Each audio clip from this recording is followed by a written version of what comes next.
There is need to recognize something. As a humanity, as we evolve, as a humanity, we keep evolving. And every time we are evolving in any dimension, there is something that is not clear to us, that which direction now we are going to go. Where we are today is that we need to question where the environment that is going, where the environment is going at.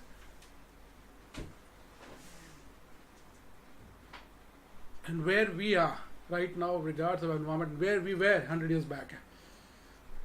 When I'm saying environment, is just a basic, very basic thing.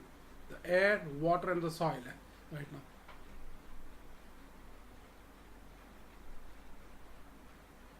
This quality of air, the quality and quantity of water and quality of soil that we were experiencing 100 years back, 200 years back, to live on this planet, not only humans but other species.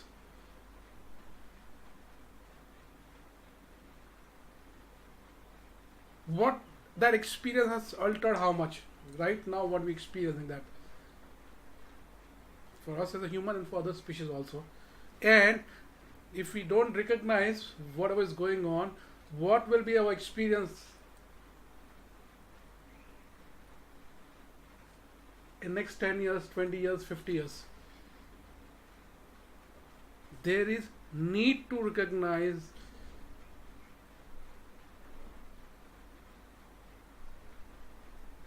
what is really happening right now when it comes to our environment. And not at some few intellectual level, but collective level as a community.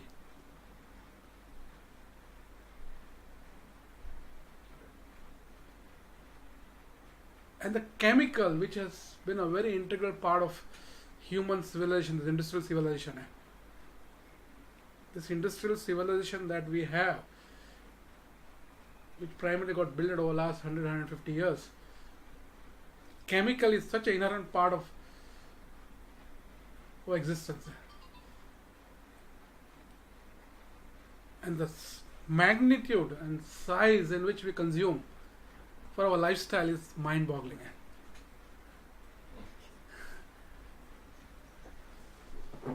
And the very fact that we consume, we have to manufacture it.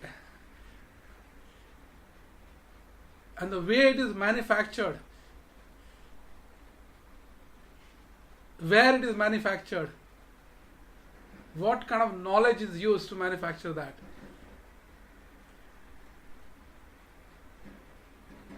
What are the side effects of it? And all those effects, as they are getting accumulated, what is the magnitude it is taking?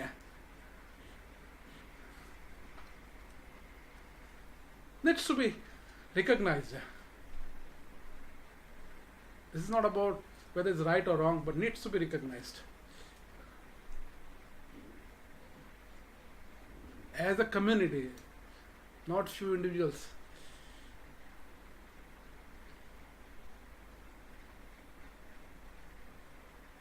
Chemical is such a huge part of human life.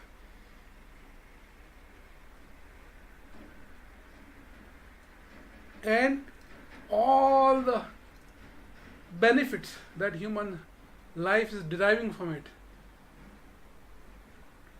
for its lifestyle, whether it's a food, clothing, shelter, education, entertainment, health, all the dimensions of human life.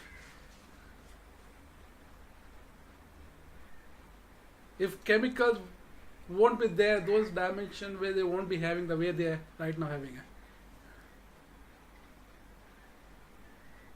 And the common man does not recognize that much connection to their entire lifestyle to the chemical. And the side effect that is there, and it is accumulating, and it is can lead to a tipping point effect, or can lead to the snowball effect. To give an example, just about air pollution. The lifestyle that we all have on the planet to travel is of car, vehicles, and consuming fuel, which ultimately generates a lot of exhaust, which is primarily carbon dioxide, which builds a global warming. And then effect of global warming in the due course of time, the next generation have to face is some recognition started happening for that. That's still visualizing something at gross level what will happen. There is things are happening at a very subtle level. One of the things that is happening at a very subtle level, that there were certain toxins in the exhaust called carbon monoxide, NOx. To prevent the effect of that on the human beings, we figured out a solution for that in 1970s. We developed a catalytic converter, which every car has, which basically converts carbon monoxide, NOx into carbon dioxide and nitrogen oxide, whatever, which is not that harmful. But it is done through a catalytic converter in which there is some harmful element is used called platinum palladium based metal catalyst. This platinum palladium metal are carcinogen, and the exhaust passing through catalytic converter over 4 or 5 decades, it is taking out that metal in parts per billion level, which is not even measurable, and it is getting accumulated in our atmosphere.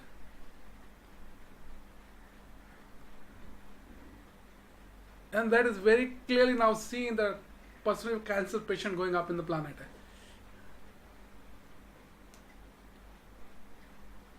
There are things we can't even measure, but certainly it is getting accumulated and will have an effect which is difficult to even predict.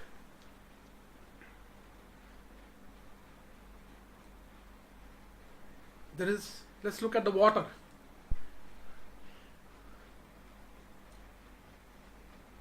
Water is such a fundamental source of existence for all life.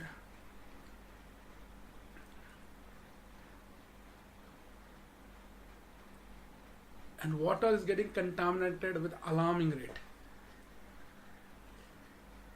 And this contamination is coming from chemicals.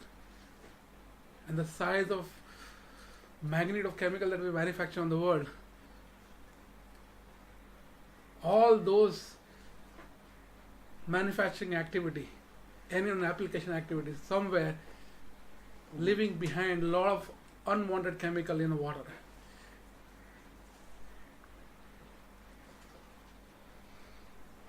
So available water is shrinking.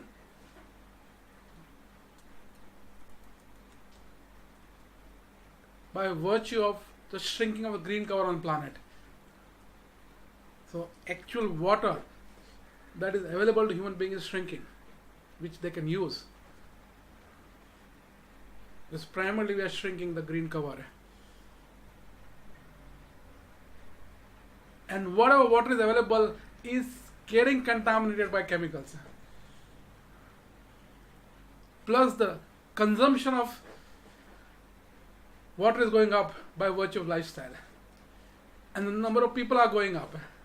So water is getting stressed from so many dimensions for sheer existence. Not just for human, for other species also.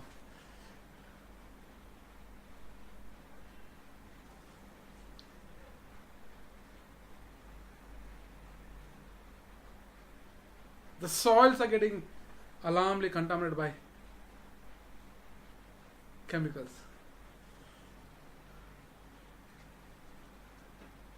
Even after using anything and we put it in the wasteland, the leaching happens from wasteland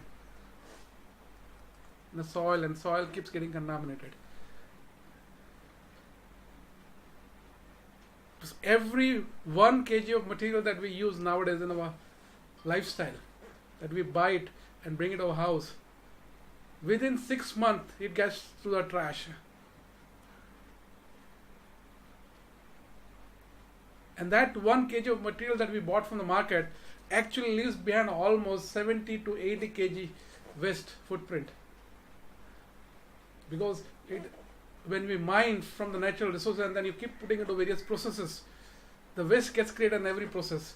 So by the time that 1 kg is available to us to use it from market, we've already left behind the environmental footprint of almost 70 to 80 kg. So that waste is already dumped into the.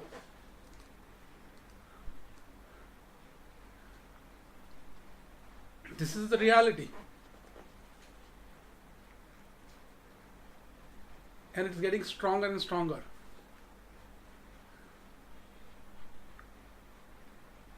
So there is a need to look at whether this direction is sustainable. And what's the time period available for us to make a U-turn?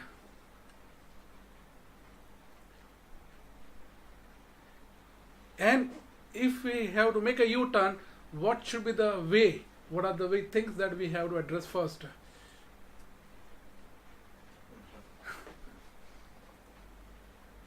Now when such a huge number of people, almost 700 billion people, they have got used to certain lifestyle.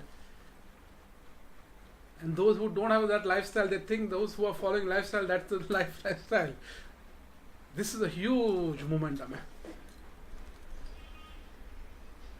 Reversing there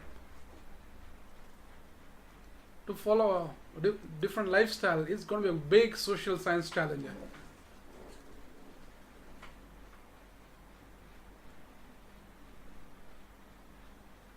That will ultimately have to be done. But as a first window, what is important, how do we take support from technology so that we actually start reducing waste?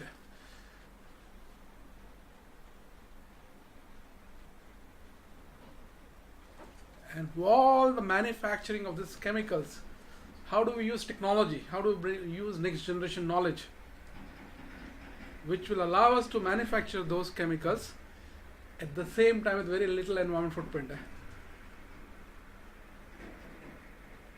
And the new set of knowledge is emerging in the world. There are people are working, because to make chemical, one needs the knowledge of chemistry, which that knowledge allows that chemical transformation to move from one particular chemical to another particular chemical, which has particular property to use for particular application that human can enjoy.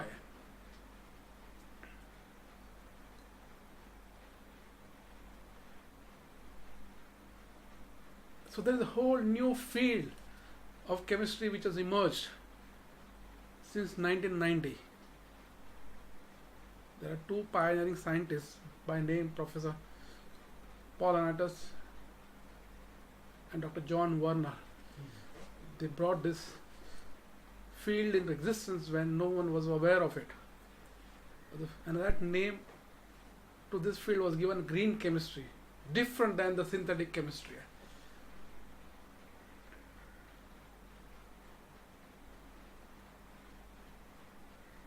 It is exploring a new set of knowledge based on new sound fundamentals to create the same chemicals that we are using with very little or zero environmental footprint.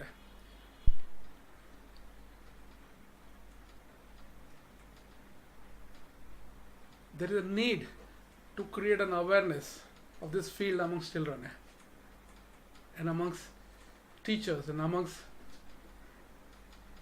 industry and amongst various community. To protect any nation who is facing severe threat, there are times when the entire nation have to create awareness for you to join army. Like that, to protect the entire human species and other species on this planet from the challenge that is emerging environment, we need a whole new set of army. And we have to create avenues for them to recognize this and be a part of that. That's a need of our.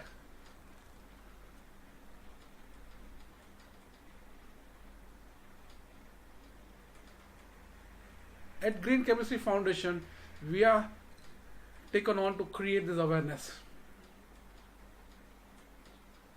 of green chemistry in students, in teachers, in industries, in some communities.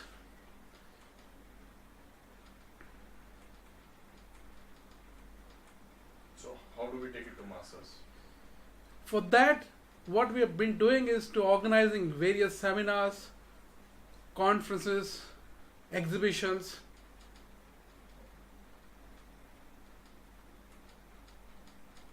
And newer and newer tools have to be created to take it to the larger community.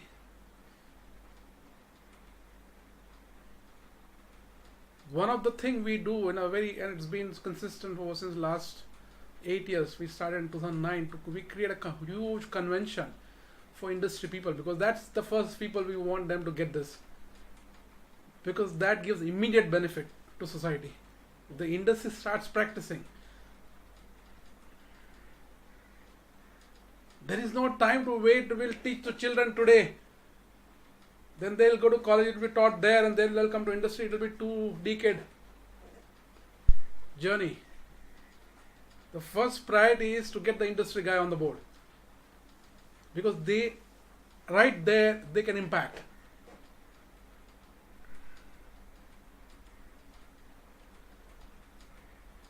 So given whatever resources we have, we've heavily focused right now on industry.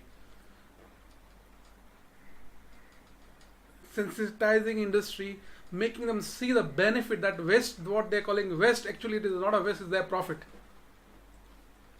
That can get converted to useful product. So it's a wealth out of waste they can create. And they can get very, very effective in the business, while addressing something very, very healthy for society. And that wealth which is getting created will get shared in society.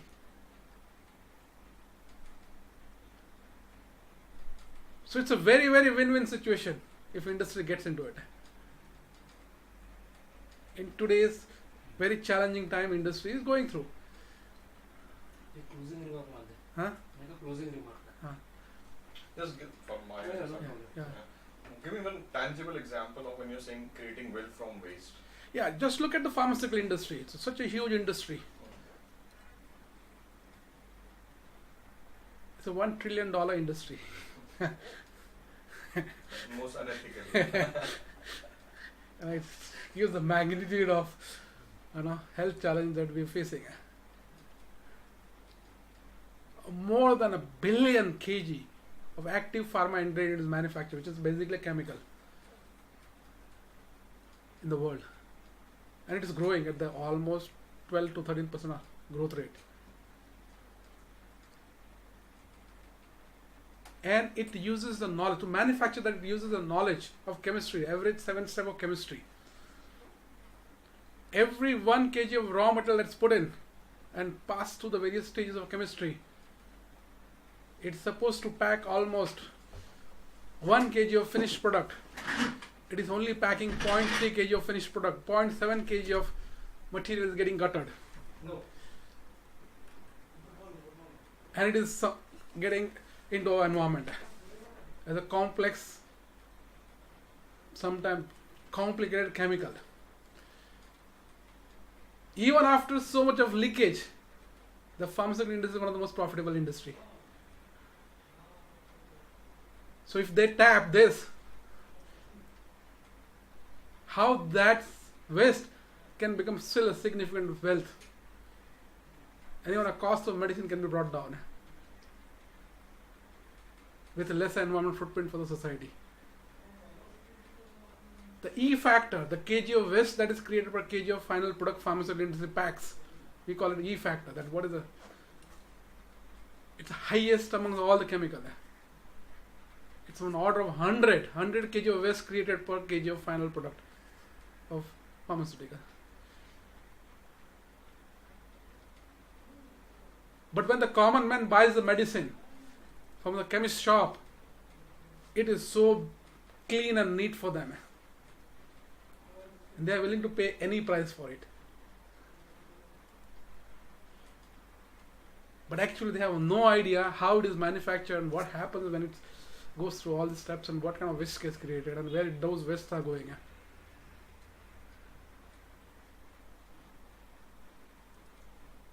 Green chemistry can play a major role there.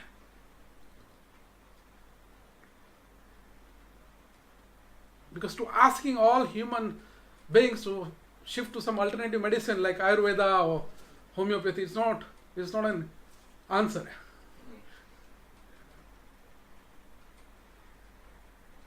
So technology have to be brought in.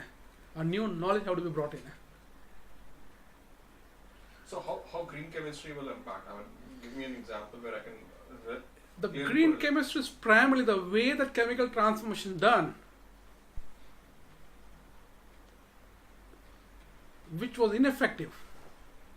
That's why it is not creating desired product. It is creating unwanted product. A green chemistry will address fundamentals of that chemical transformation in a way only desired product is produced. It's a knowledge. It's a next generation knowledge. What happened when the chemistry knowledge came into existence way back in 200 years back? Those scientists had never concern for environment. They brought this knowledge in existence without having any concern for environment because it was not needed 200 years back. It was just not there in their conscious. It's just not that knowledge is not there. That knowledge is there very much. If you see, one of the largest living laboratory is our own nature, which is around for 4 billion years. Everything that happens in nature is nothing but a chemical. It's very sustainable. We are part of that. But we have created our own another ecosystem, which is the industrial ecosystem, which is not in harmony with this ecosystem. And hence sustainability issue. So knowledge is already existing. If nature is done for 4 billion years, that knowledge is already existing. Someone has to put a conscious mind that knowledge, apply it.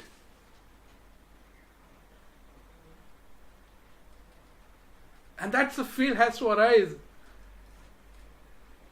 and become a big moment.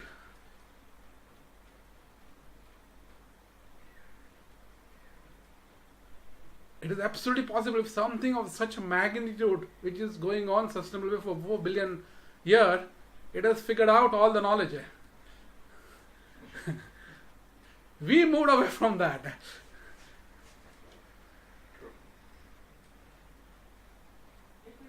It's a matter of just community focusing its conscience on it. And the human species is very capable. Whenever it's needed, it has to just focus. How do we bring that awareness? Once that awareness comes, once people start realizing this is the way, this is the direction that we have to take for our U-turn,